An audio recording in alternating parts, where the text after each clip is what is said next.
I'm not saying that me, the conditioned self, will not sometimes fall into this, because that's the way we have been conditioned. But is it conceivable that you would live a life where you would be so totally alone that you would depend on no one? Please try to understand this. We all depend on one another, don't we, for all kinds of things. We depend on the butcher and the baker and the candlestick maker. Interdependence, that's fine. We set up society and we organize society in this way. We allot different functions to different people for the welfare of everyone, so that we will function better and live more effectively, hopefully.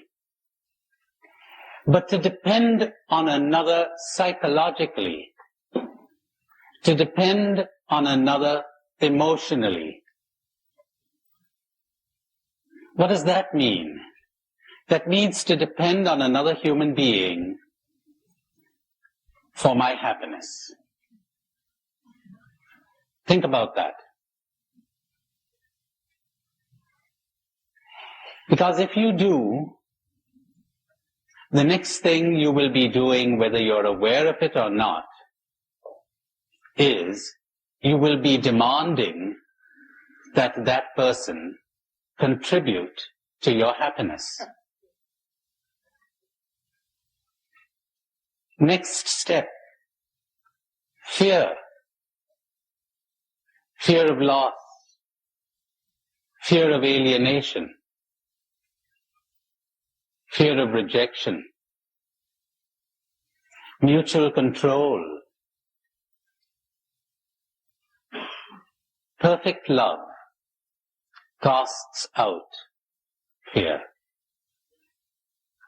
Where there is love, there are no demands. There are no expectations. There is no dependency. I do not demand that you make me happy. My happiness does not lie in you. If you were to leave me, I will not feel sorry for myself.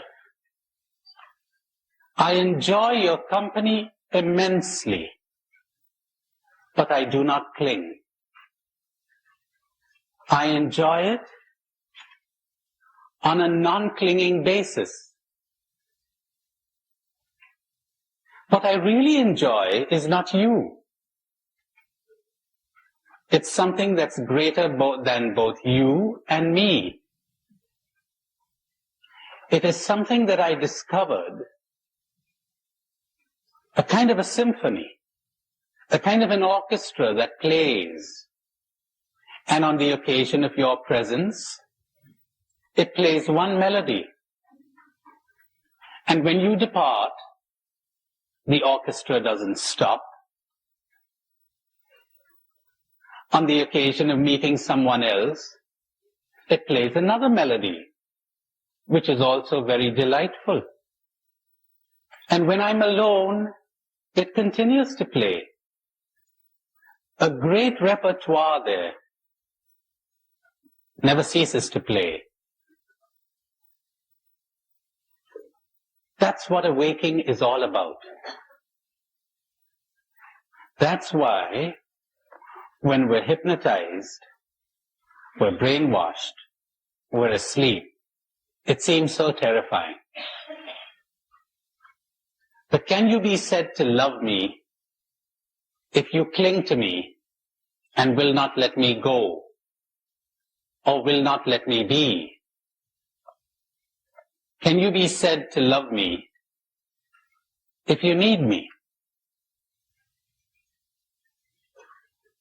Psychologically, emotionally, for your happiness.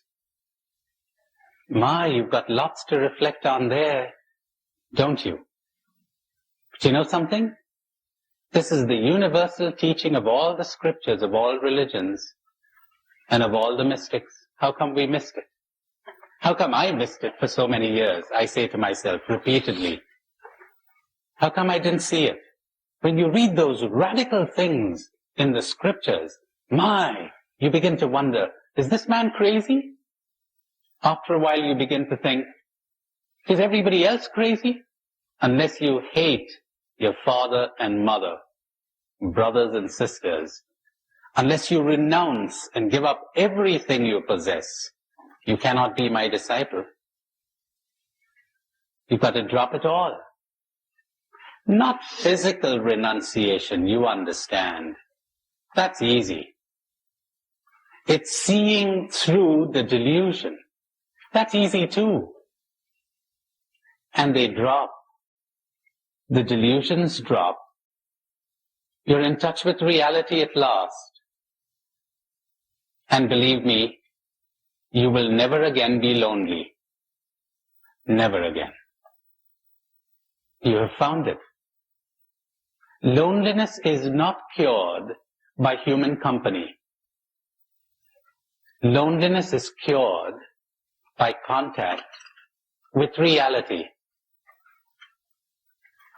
Oh, I have so much to say about that. Contact with reality. Dropping one's illusions. Making contact with the real, whatever that is. It has no name. We can only know it through dropping the unreal. You can only know what aloneness is when you drop your clinging. When you drop your dependency. But the first step towards that is that you would even see this as desirable. Because if you don't even see it as desirable, how will you get anywhere near it? And think, that loneliness of yours, will human company ever take it away? Or will it only serve as a distraction? There's an emptiness inside, isn't there? And when the emptiness surfaces, what do? You run away. Turn on the TV. Turn on the radio. Read a book. Search for human company. Seek entertainment. Seek distraction. Everybody's doing that. Big business nowadays, or an organized industry, entertainment. Distract us. Entertain us.